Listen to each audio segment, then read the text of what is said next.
We begin this evening with the news that the main operating theatre and the accident and emergency ward at the Kingston Public Hospital were relocated following a flood at the facility yesterday.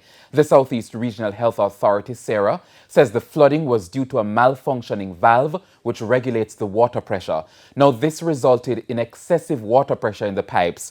Regional Director of the Southeast Regional Health Authority, Errol Green, says work is being done to restore normalcy. In the morning to resolve the problem. The problem has been fixed, and the team is on site at the KPH doing mopping up operations and drying out, and the electricians are there going through to ensure the safety.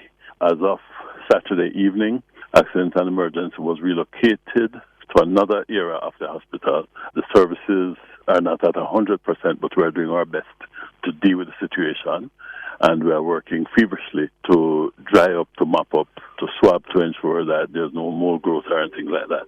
And we expect to be back in full operation within short order.